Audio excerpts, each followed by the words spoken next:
Welcome to my world.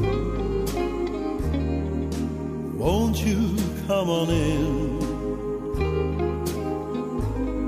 Some miracles, I guess, still happen now and then. Step into my heart and leave your cares behind. Welcome to my world. Built with you in mind. Hej, mit navn det er Stig Ulriksen, og welcome to my world. Endnu en gang handler det naturligvis ikke om min verden, men det handler om min gæstverden. Og hvad er det for en gæst, jeg har taget i studiet i dag? Han kommer fra USA. Han har været bodyguard. Han har været direktør for et stort pladeselskab. Han har arbejdet hos McDonald's. Hans navn det er Sam Thompson. Welcome, Sam. Hi, I think I heard you say I worked at McDonald's. Yes, isn't that true? How was it working at McDonald's? I really did, yeah. Not for very long, but when I was in college, a part-time job. I used to tell people, that I was a police officer and a lawyer and a judge and a record company. I even worked at McDonald's, but no one asked me about that. They always asked me about Elvis. So I wanted to do an exception today and ask you about how it was. Well, the best part of working at McDonald's was the free hamburgers. And as you can tell, I didn't like those. So.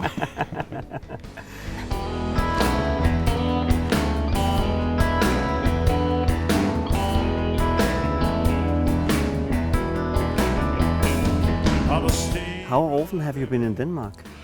This is actually my fourth visit to Randers. I have a very, very good friend here, Henrik Knudsen, who I've known since 1993. Was my first visit here with John Wilkinson, Elvis's rhythm guitar player, and Cheryl Nielsen, who did the high part singing with Elvis on stage, and also who is Danish and has Danish family. So I came here in '93 for the first time, met Henrik, and have just remained really good friends with him, and his partner Gitta. They're wonderful people, and they've got an enterprise here, which you may know about in Randers. Where is it? It's Graceland Randers, which is a replica of Graceland in Memphis, and they have a fine restaurant, and it's a great business. And so he's had me here. This is the fourth time that I've been here. You have not seen this Graceland before, right? No. How was it to see a copy of the house you came in so often? I was so impressed. He's got a great museum down in the bottom part, in fact, where we are right now, with a lot of artifacts, original artifacts from people that knew Elvis and directly from Elvis. And then, like I say, a nice gift shop upstairs. And the front looks just like Graceland. And then when you walk around inside, it's not an exact replica, but there are so many things that remind me of Graceland, like the windows and the way they're done and the curtains and things like that. But it's great, and I think all the guys have been here. James Burton has been here, and I think Glendy Harden and all the TCB band and so many other people over the years have been here and have been telling me about it.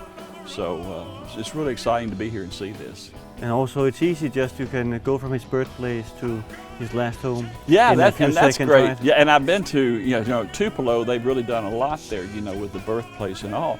And I get here the other day, we drive up, and the first thing I see is an exact replica of that little house that they've got there, and Henrik has that here also. So, it's a great thing for Elvis fans, and even if you're not an Elvis fan, if you're just a music fan, or if you just like a good hamburger, it's a great place to have here. If I can have you love me, my pretty baby, there will be nothing left behind. I was always attracted to law enforcement growing up, and out of college I took a job with the Coca-Cola company, and as an investigator for their legal division. So they actually took me to Atlanta, Georgia, where Coca-Cola was founded, and they put me through classes on observation and surveillance and things like that, and then they sent me out on the road, and I was on the road for a year and a half or so with Coca-Cola, and I would investigate different outlets for patent and copyright abuses, and I would write reports, and I would have to testify in court. And it was during that period of time that I met my wife on a blind date, and we're married 43 years now. And that's the reason that I stopped working, was to get married and settle down. And that was just a job that was available. My father knew the sheriff, and he just arranged for me to have a job. And so when I settled down with my wife, we moved to Memphis, and I became a sheriff's deputy. And oddly enough, I never thought I would do that very long, but I ended up doing it over a period of time for about 16 years, from 72 to 88. But I always thought I would do it for a short period of time and then go to law school. But you know, when you're married and working, and then you have children, and you have bills, and you have this and that, you kept pushing it off and pushing it off. But so I did go to law school, but I didn't start until 1980, and went through law school. But what made you get this interest? Was your father into the law or something like that? Was he a sheriff, or what was your father My doing? grandfather was. My father's father. My father wasn't. But my grandfather, who was named Sam Thompson, was the sheriff outside in Jonesboro, Arkansas, that area. I forget, Claiborne County, I think it was. And he was actually killed in the line of duty in 1954 when I was a small boy in serving process. And a man shot him with a shotgun and killed him. And I have his badge, I have his pistol, I have those things. You know, I was the oldest living grandchild and the only one that went into law enforcement, so I sort of got those things. So maybe, you know, subliminally that was an influence in my life too. And your family supported you in that, that you should go in to become a sheriff or in the police force? What was that? Was your family supporting you, and your father and mother supporting you in I don't going think that so. way? No, because if they lost one man, they probably don't want to lose another. That's right. And no one else in the family was in law enforcement, cousins or anybody. And my mother worried about me incessantly, and as my wife can tell you, she worried about everything. And of course, I was just one more thing for her to worry about. And I think my father was a little trouble because his father had been killed in law enforcement. And I was a police officer in a large city in Memphis, 1 million people, which is a lot different than being a sheriff in a small rural county. And there were some close calls, but I enjoyed my work. I enjoyed being a sheriff's deputy. Was it a hard job being a policeman in Memphis? I guess that you run into different kind of things, and you're actually in danger sometimes. Was there any time where you thought, okay, my life's too short for this kind of... Oh, many times. Yeah, many times I would think, you know, I should be doing something else for a living, you know.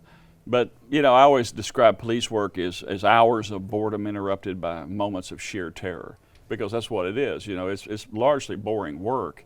But, you know, you have to do things like direct traffic and the ice and the snow or the heat, and then you have, you know, you pull people over and you write tickets for them, and you're always dealing with people at a low point in their life, you know, where they're in danger, or they're upset, or they're mad, or you're arresting them. So, you know, at the end of the day, there's very little good that you feel about your work, and I think at some point that just sort of got to me, and I was burned out with it, which is why I wanted to do something else. And I had all this experience in law enforcement, and it was a natural for me to become a lawyer. Which you became much later, because before that you actually ran into a man who changed your life, and you still travel around all over the world and talking about that man. It's the only reason you're talking to me. Is it? And the man's name was Elvis Presley. Yeah. And how did you meet that man? Well, when I get asked that, I tell people, do you want the short answer or the long answer? I take the long one. We have good time, right? We have to fill this segment here, but the short answer is he was dating my sister. And that pretty much says it all. My sister was Miss Tennessee, and she had met Elvis and was dating him. And I was a police officer in Memphis, and he liked police officers. And after they dated for a few months, and actually Linda had moved into Graceland and was living there, she called up one night and said, you know, Elvis really wants to meet you guys, myself and my wife, Louise. So we drove to Graceland, and we went in, and if you've ever been to Graceland, you go in, you go downstairs through the jungle, what's now called the jungle room. We just called it a den back then. The fans have named it that since his death. But you go down those stairs, and there's a yellow room down there with a bar and some mirrors and that type of thing. Back then, it wasn't decorated like that. It was just a basement. So I'm sitting down there in the basement at 2 o'clock in the morning with no windows, and Elvis walks in wearing sunglasses. And we just thought that was the coolest thing we'd ever seen. And he crossed the whole room and stuck his hand out and said, "Hi, I'm Elvis Presley." You know, like I didn't know that. I'm in his house to meet him.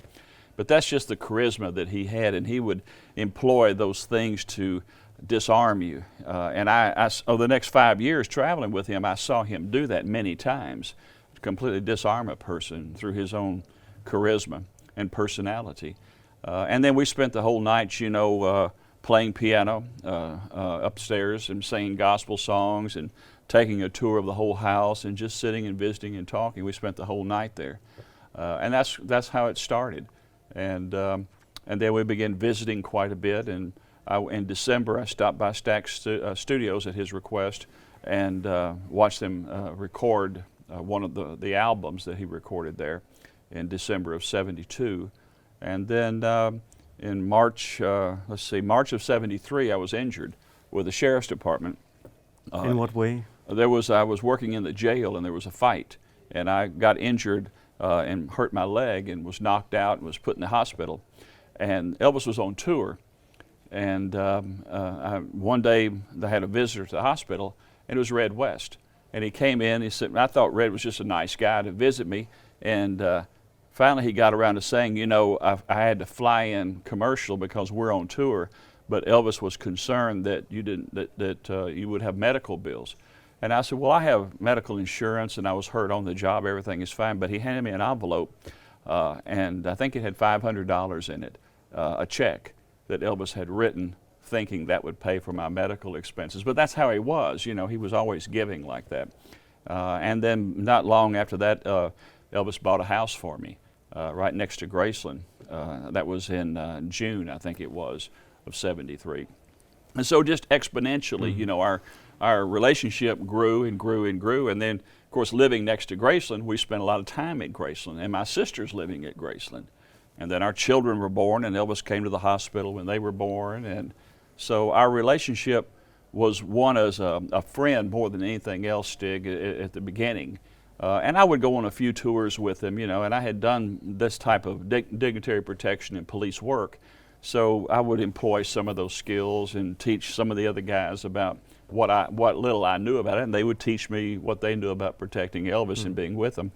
And so that relationship grew up until '76 when Red and Sonny West left Elvis's employment, and he was left really without adequate protection.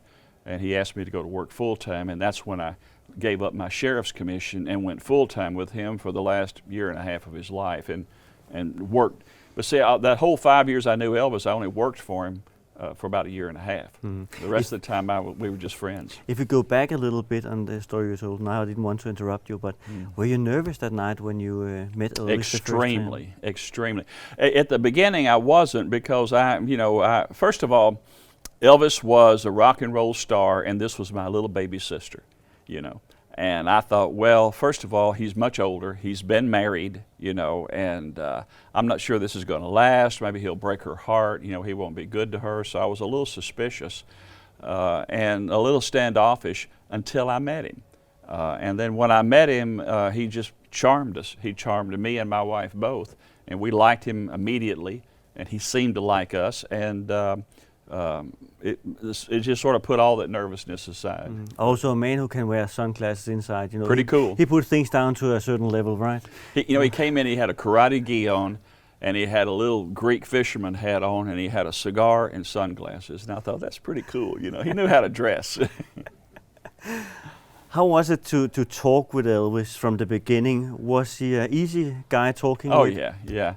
Well, you know, I've talked to Red West and Jerry Schilling, George Klein, and Elvis, and I all came from that same area of North Memphis. You know, we were all living within a few blocks of one another. I'm a bit younger than they are, but I went to the same schools, Guthrie, Hollywood. You know, they went to Humes, and those areas around North Memphis, the same streets, the same type foods, the same churches. You know, we grew up in that culture. So it was a very easy conversation. It wasn't like talking to someone who was completely different. We came from the same place, and we also came from the same place of poverty. As a child, I lived in public housing. My grandparents lived in public housing. Elvis knew my grandmother. When he was a little boy, she would give him milk when he would be hungry and some cornbread. And he remembered that. And when she died in 1974, he insisted on paying for her funeral, and he buried her as close to his mother as he could. And then he had his vocal group voice fly down and actually sing at the funeral for her. So it was family. You know, it was very much at ease talking to Elvis. We came from the same place.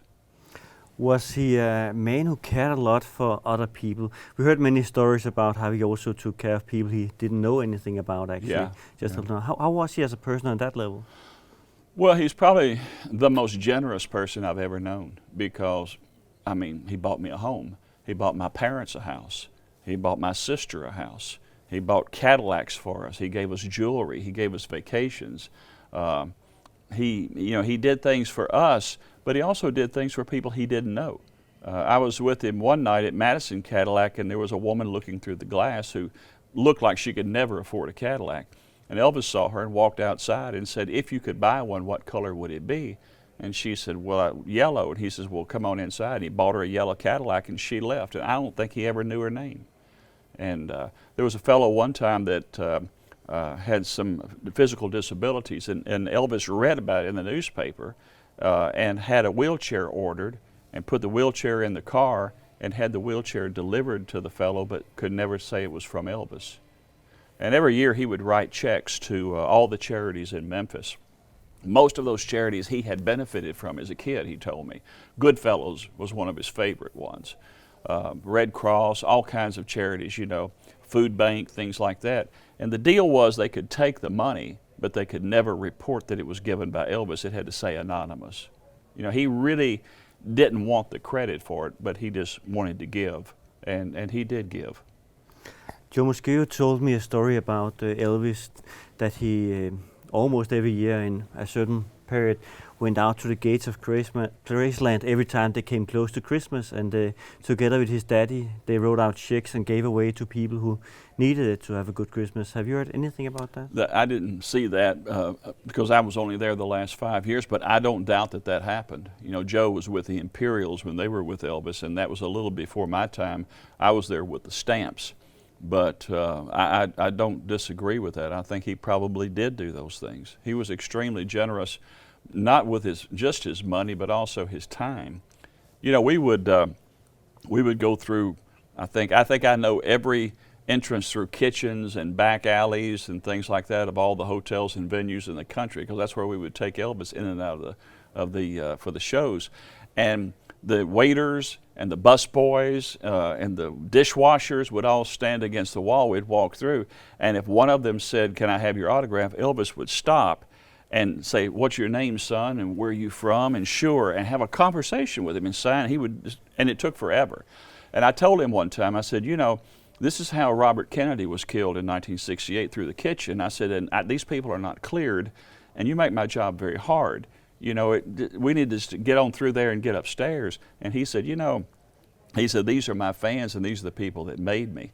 And I said, "Well, at least don't sign, you know, autographs." And he said, "You know, when I was a boy, nobody could spell Elvis." And he said, when somebody says what their name is, I ask them how to spell it, and I want to make sure it's right. So he was very concerned about giving his time as well as his money with people. He was not parsimonious about that at all. He was also very generous to take fans into the movie theater. I think it was before your time, maybe, because I think he stopped doing it in the beginning of '70s, right? Yeah. When they went to see a movie, if there were fans standing outside the gates, he took them with him in.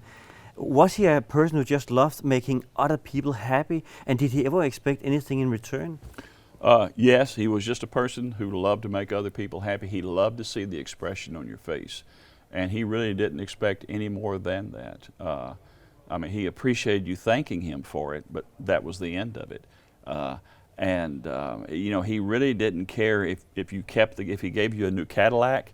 He didn't care if you sold it. It wasn't the gift itself. It was the act of giving and the reaction that he got from a person. He got a lot of pleasure from giving. His father, Vernon, after Elvis's death, Vernon told me that when Elvis was a little boy, that they could not keep toys, because they didn't have much anyway, but he would give his toys away. He would come home and, they would buy him a set of cowboy guns or something. He would come home and not have one. Well, what happened? Well, little Johnny down the street, he didn't have one, so I gave it to him. And so I think all of his life, if he had physical possessions, he gave them away. They didn't mean much to him. Elvis never carried money, never carried a credit card. Sometimes people would say that I was his wallet, because if he was with somebody, he would turn to you and say, hey, give him $100, And we learned very quickly that we couldn't get that money back from Vernon. He wouldn't give it to us without a receipt. So, but he never carried any money himself, and he would go back down and buy 16 Cadillacs and just say and drive away and say, send the bill to my daddy. Money and material possessions had no value to him. It was the act of giving and your reaction to that he was seeking. Do you think he ever was sitting down with his father and looking, okay, how much money do I have in the bank at this moment and things like that? Do you think he ever did that? If he did, it was not a pleasant experience for him. His father was very frugal. His father was not a formally educated person, and yet he was in charge of Elvis's finances. And although I liked Vernon a lot, that was probably a mistake to not have a real business manager or a financial advisor there. But he didn't. And Vernon fretted quite a bit when money would be spent. And he would come to Elvis and chastise him, and they would sometimes have arguments over it. It was rarely they sat down calmly and said, these are my expenses and my revenue, let's look at that. It was more like when Vernon would feel pressured with all the money that Elvis was spending, and he would say something, and then Elvis would react and erupt, and they would have an argument, and sometimes Elvis would just leave and not be there because he didn't want to be part of it. So he avoided that. He didn't like to see the numbers of how much money spent that week. And he didn't care about his business. He really didn't. He was an artist in the true sense of the day, where the art was what it was all about. The music was what it's all about. And that's morphed a great deal, with artists of today who go to school and learn about royalties and the business of music and the structure and how do they make their money, and they're a little more educated, which is a good thing. But in those days, artists didn't care much about it, and Elvis certainly didn't. He cared about his fans and his music and the songs and the recording sessions and the concerts, and that was it. And he just left the rest of it to his father, and he didn't want to discuss it with any kind of business with anybody. Did Elvis had big respect for his father, like he had for Colonel Tom Parker, I think, on the level on taking care of his career? Elvis loved his father. It's hard to look into his side of a person and subjectively say what they thought or what they felt, because I don't know that, But I don't think that Elvis was very close to his father's second wife. There were things there were things that were said and things that were done that gave me the impression that Elvis probably had a little resentment about his father remarrying, because he was so close to his mother. So I think there's that. But I think at the end of the day, Elvis loved his father. I've seen those pictures when Gladys died and Elvis and Vernon sitting on the porch hugging and things like that. I never saw those real expressions of emotion and love and attachment during my lifetime there. But he and his father were always cordial. And I do remember a couple of times, one in particular, where Vernon would be at the concert and Elvis would introduce him. And one time he said, can you help him up here? And I went down and helped Vernon up on the stage, and he had Vernon there. I think that was during the CBS special. Elvis loved his father, and Vernon certainly loved Elvis. But again, it was two men in a different time frame than where we are today. Today, many times two men will embrace one another, give each other a little hug and things. And back then, men didn't do that. Men were men back then. Well, it was a different era, Even my own father, I was a grown man before he actually would express that kind of affection. We would shake hands. And so I don't know that you can really gauge a person's affection or attachment based on the cultural times that we had. But he did love his father, and he was concerned. Vernon had several heart attacks. It was not in great health. and Elvis was concerned. I know one time in Pittsburgh, we played New Year's Eve in Pittsburgh, Pennsylvania. We were going to stay the night there, and Vernon was not feeling well. And Elvis said, "That's it, we're going back to Memphis." And we had to get our pilots together on New Year's Eve and get everybody loaded and get the Lisa Marie cranked up and ready to go. And we literally went home simply because Vernon wasn't feeling well and Elvis was concerned about him. So, Maybe he didn't like Vernon's new wife, but he certainly liked his 3 stepbrothers, right? Those kids who came into his life. I don't know how it was at the time when you were at Graceland, but probably in the 60s when he had 3 small children running around, he was more having fun with them. well, I don't know. You don't know? I wasn't there. No. But when I was there, they worked. David was still there, right? They didn't live there at Graceland. No, I mean they were all grown at that point, or they were living with Dee and Vernon, but they were valets. David, I guess Billy was the oldest, and Billy worked for a time and then he left. I'm not sure what the problem was there, but he did leave the employment of Elvis. And then Ricky was the youngest, and David. And Ricky and David, they handled our luggage. They were valets. They would sit with Elvis, and Elvis would take medication. He had packages that were put together by his physician, and these are the boys that would sit up all night long in shifts, and if Elvis called down and he wanted something, they would get it, and they would attend to him. And then on tours, these boys would load and unload the luggage from the Lisa Marie. That was their function. That's what they did. Okay, but they were also like brothers for him in some way, I guess. I couldn't answer that. Okay. I don't know. You never saw anything like that, like no, probably I never saw Elvis say these are my brothers, or extend any additional credence or attributes to them other than they worked for him and they were part of the group. That's what I saw. Now what he said to them privately, I don't know. You'd have to ask one of them, maybe. Yeah. Huh? Were there ever, now I say privately, were there ever times like the others called private where we were sitting 4 people together and talking? Wasn't it always like there was always a lot of people around him? No, it was not. That was not true. When I was with Elvis, those last few years, Stig, he was a very reclusive, private person. And I tell people there were like two people there. You had the Elvis on tour that was this larger-than-life, magnanimous creature out there with all the glitter and the songs and the lights in front of all these people, and then that person got in the limo and went back to the house or the car, to the hotel, and shut the door and stayed in the bedroom. And the food was brought to the bedroom, and he stayed there. He did not entertain a lot of people. Sometimes in Las Vegas, after the shows, directly after the shows, stars would come by, Tom Jones and Sammy Davis Jr. were there, and Margaret, people like that. They'd come by and say hello, and he would stay a little brief time and shake hands and be nice, but then he would go upstairs. And sometimes we'd have a little party up there, and he would come out and visit a little bit in the suite at the Hilton. But then more often than not, he would just retreat to the bedroom. It was his private time. I think when he was younger, maybe he would do more of that, but from, I'd say, 73 on, he didn't do a lot of that.